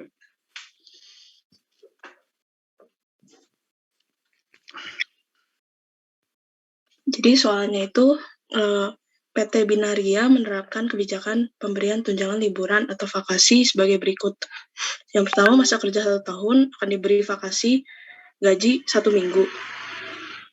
Kedua, masa kerja lebih dari 1 tahun sampai dengan 5 tahun diberi vakasi gaji 2 minggu. Ketiga, masa kerja 6 tahun ke atas akan diberi vakasi gaji 3 minggu. Nah, catatan gaji menunjukkan informasi sebagai berikut. Ya ini. Lalu yang pertama diminta jumlah vakasi yang harus dicatat setiap minggu untuk masing-masing karyawan. Jadi kita harus tahu dulu masing-masing vakasi dari Amir sampai Joko Kendil. Nah, kalau Amir itu kan masa kerjanya diketahui dari soal 3 tahun. Oke. Mingguannya itu 400.000. Sedangkan dari penerapan vakasinya itu kalau misalnya 3 tahun, berarti kan rentang dari 1 tahun sampai dengan 5 tahun. Berarti akan diberi vakasi gaji 2 minggu. Berarti tinggal 400.000 ini dikali dengan 2. 800.000. Ya. Kalau Badu itu 1,5 tahun. Jadi rentangnya juga di antara 1 tahun hingga 5 tahun. Tinggal dikali 2. Jadi 106 dikali 2. Kita dapatkan 612.000. Untuk Cecilia juga 7 tahun. Berarti kan 6 tahun ke atas. Masuknya 3 minggu. Berarti tinggal dikali 3. 600.000 ini dikali 3. Jadi 1.800.000. Untuk Doni. Dan seterusnya ya. Yang setengah gimana yang setengah? Yang setengah itu tinggal 0,5 dikali 300.000, Pak. Mana? Coba dasarnya apa? Coba aturannya gimana aturannya? Mulai dari 1 tahun, Pak. Kalau mulai 1 tahun. Iya. Berarti kalau yang setengah tahun dapat nggak? Nggak dapat, Pak. Nggak dapat ya, jadi 0 itu. Oh ya, Pak. Nah, tulis 0 karena nggak dapat ya. Udah. Oke. Itu aja, yang lain udah benar ya. Iya. Udah tinggal ditambahkan vakasinya. Jadi jumlah vakasi yang harus dicatat setiap minggu itu 13.166.000. Kedua, diminta apabila dalam minggu ini tidak ada karyawan yang berlibur, jurnal untuk mencatat gaji per minggu tersebut. Saya jurnalnya wages and salaries. Sebentar, itu yang inem berapa? Inem. Kenapa, Pak? Yang I, coba inem banyak banget.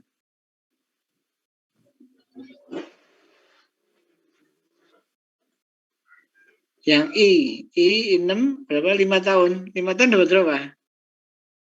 2 minggu, Pak. 2 minggu tuh. Coba kamu cek tuh. Yang 6. Vakasinya ini berapa? Yang 6. Yang bawah. Dapat berapa? 2 minggu tuh. Berarti vakasinya berapa? 1 juta. Dikali 2 jangan dikali 5. Iya. Nah, yang 15 bawahnya lagi dikali 3. Dikali 3. Oke, yang atasnya lagi coba. Saya cek Erna dikali 3 ya itu ya. 7 kali 3 oke ya. Ya, udah betul tuh ya. Ya tadi salah yang di 6 ya. Iya. Oke. Ya. Benar tuh Dan. Ya. Terus setelah itu gimana? Diminta jurnalnya. Saya wages and salaries expense di debit, lalu kreditnya itu cash sebesar 5.078.000 yang ini, Pak. Total dari gaji mingguan. Mana? Mingguannya? Total dari gaji mingguan ini. Oke. Coba kamu buat. Bukan gaji mingguan itu maksudnya bukan wages and salaries expense, tapi apa? Itu nggak ada uang yang keluar di situ. Keluarnya nanti kalau bayar ke karyawan. Jadi itu masuk WIP, ya. Work in process, gitu. Ya. Nah, itu proses, ya, jangan expense, debit. Kreditnya apa? Nek gaji. Salaries and wages apa? Payable ya, salaries and wages payable atau payroll. Salaries and wages payable atau payroll. Kurung atau garis miring salaries and wages payable. Ya, Anda boleh pakai payroll boleh, salaries and wages payable juga boleh.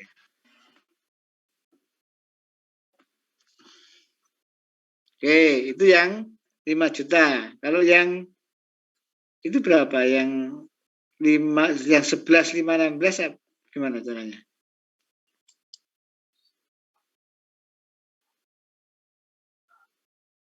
Oh, dicatat jadi jurnal juga, Pak? Ya, jurnalnya B coba. Yang lain bisa memberi masukan ya.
Berarti vakasi di debit gitu, Pak?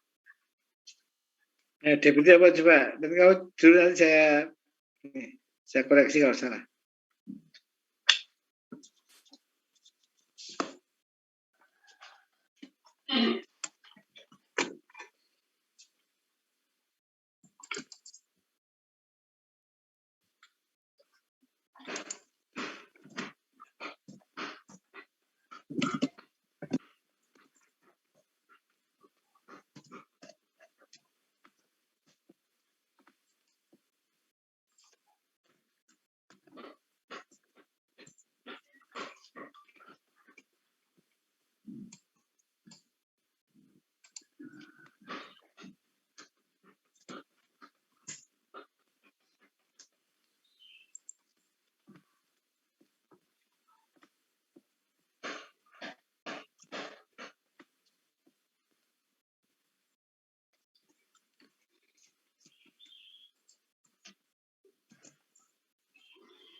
Debitnya apa? Iya, Pak. Nah, ini kalau perusahaan nggak ngeluarin uang, jangan pernah menjurnal cash ya. Ya, coba Anda pelajari lagi yang lain juga ya. Tolong akuntansinya itu dibaca berulang-ulang. Kalau perlu ditambah dengan buku bahasa Indonesia boleh ya. Jangan yang terjemahan. Jadi buku lain boleh, dari googling juga boleh ya. Itu debitnya apa? Debitnya adalah factory overhead. Oh, ya.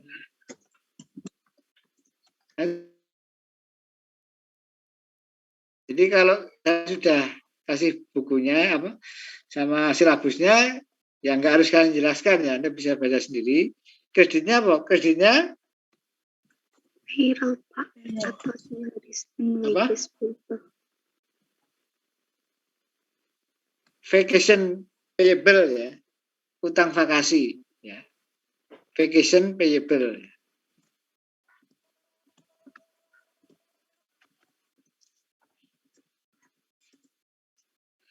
Ya, atau utang vakasi. Ya, itu nanti kalau bayar ke karyawan, vacation payable-nya di debit, kreditnya cash.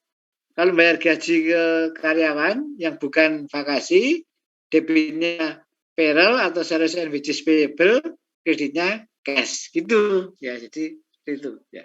Oke, terima kasih Jessica. Oke, terus ini sudah. Oke, soalnya sudah selesai ya. Tinggal soal yang ya. Terima kasih sudah selesai soalnya. Sekarang soal yang Saya stop share ya, Pak. ya. Saya Soalnya sudah stop selesai. Saya stop share screen. Ya, stop screen ya. Sekarang yang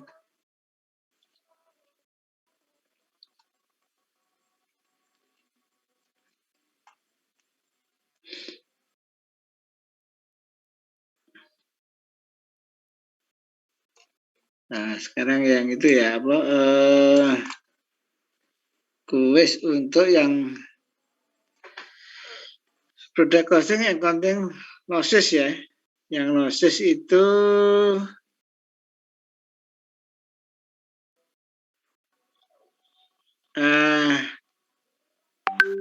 soalnya sebentar product losses.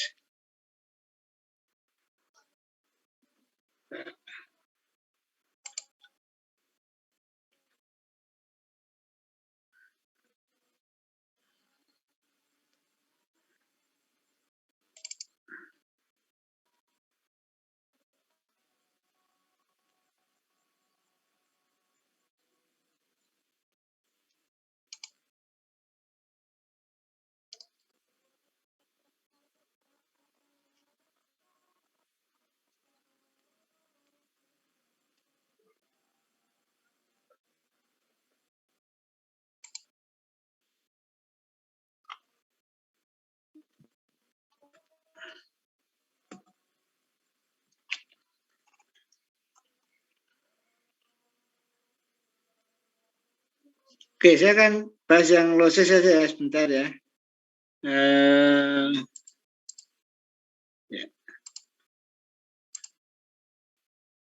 Ya, di soal kemarin itu ya. Jadi soalnya kalau kuis Anda bisa foto ya pakai HP ya.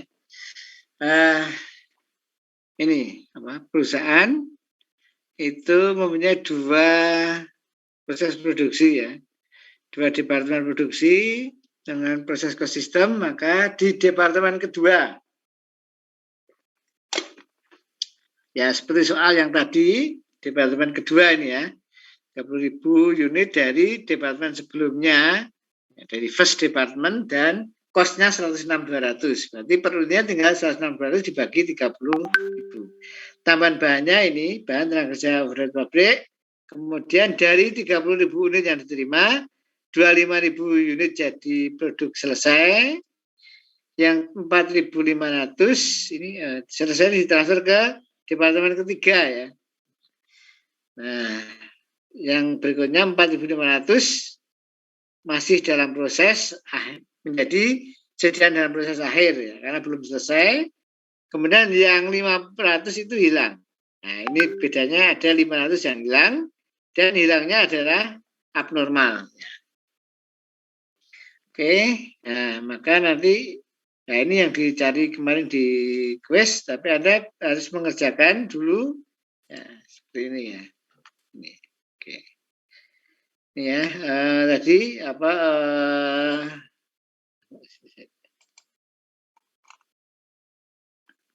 mana ya? Bentar.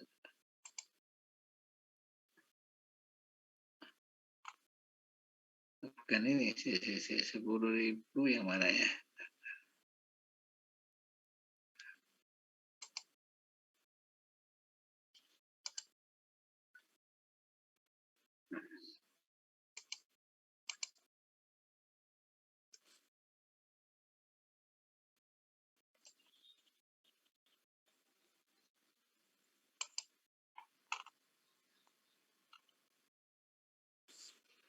Oke, bentar.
Sebentar. Produce kowes soal kowes. Nah, pertama.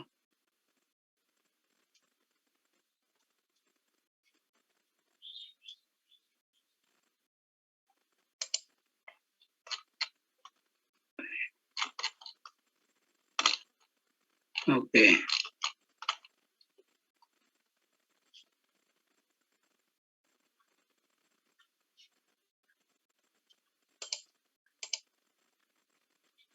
Oh, ini sudah kelihatan ya ini soalnya ya? Halo? Sudah, Pak. Maria udah ya?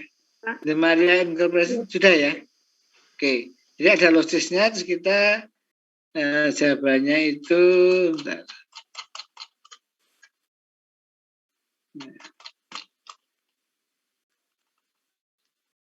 Oh ya ini ya. Jadi unit yang diterima di depan sebelumnya 30.000, kemudian yang selesai ada 5.000 ditransfer ke next department ya. Jadi dikatakan third department ya. Departemen ketiga, kemudian ada masih dalam proses akhir 500 hilang. Komposisinya persentase penyelesaian adalah semua bahan, berarti selesai 100%. Per 3 untuk labor dan overhead, berarti konversi ya 2/3. Ini yang hilang itu juga setengah bahan, tenaga kerja dan overhead, jadi semuanya 50%. Ya. Oke, maka Anda nanti karena tidak ada sediaan awal, maka beginning inventory-nya nggak ada ya, langsung cost from purchasing department ya. 106.000, 3,54 ini 160.000 dibagi 30.000. Nah, kemudian yang ditambahan ada bahan tenaga kerja overhead pabrik diisikan. Tinggal ini dibagi dengan ekuivalennya ya. Ekuivalennya nah ini ekuivalennya ya. Produk selesai 25.000 plus PDP akhir, produk dalam proses akhir plus yang hilang 500. Ya, untuk material yang hilang 50%. Nah, 50%. Untuk sediaan air 100%. Ya. Bahan. Nah, tenaga kerja dalam pabrik, produk selesai 25.000 plus produk dalam proses akhir 4.500 kali persentase penyelesaiannya 2/3. Nah, yang hilang persentase penyelesaiannya setengah. Nah, 500 kali setengah, ketemu 2850. Oke, berarti bahan dibagi ini. Nah, maka di sini bahan 2825 dibagi 2970 0,70. Tenaga kerja 1,8, factory overhead 1. Nah, oke, pembagiannya sama caranya ya. Oke. Maka ini ketemu 1,81. Nah, ini semuanya dibagi unit ekuivalen. Nah, yang ditambahkan 3,5, cost dari departemen sebelumnya 3,54, maka totalnya 3,704 per unit. Nah, ini untuk produk selesai 25.000 kali 7,04. Yang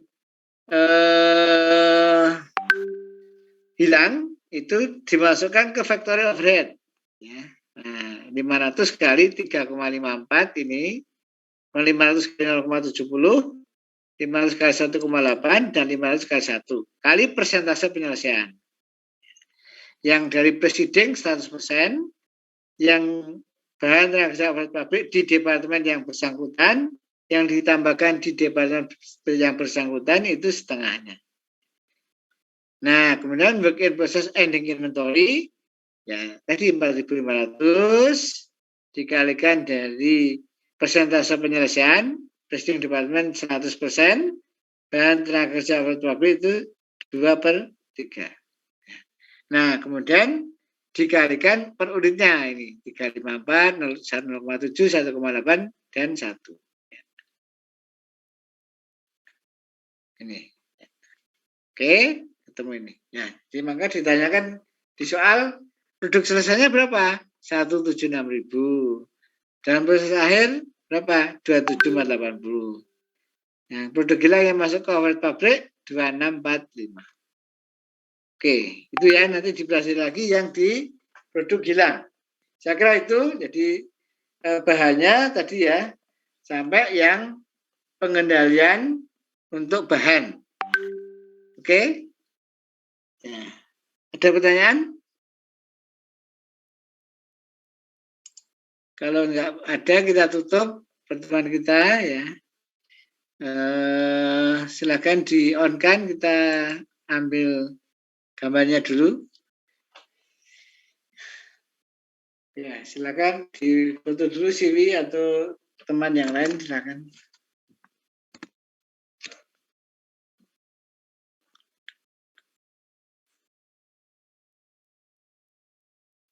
Baik teman-teman, untuk yang slide 1 dulu. Sasa masih off cam. Sasa bila. Pak, saya mohon maaf tidak bisa on cam ini karena laptopnya kedip-kedip sendiri, Pak. Oh iya. Ya udah sekarang ini aja. Oke, nggak apa-apa ya. Iya, Pak, maaf. Oke. Ya. Oke, buat slide yang pertama dulu. 1, 2, 3. Oke. Berikutnya. Oke, buat slide yang kedua. Jacqueline, Raymond, Clara. On cam.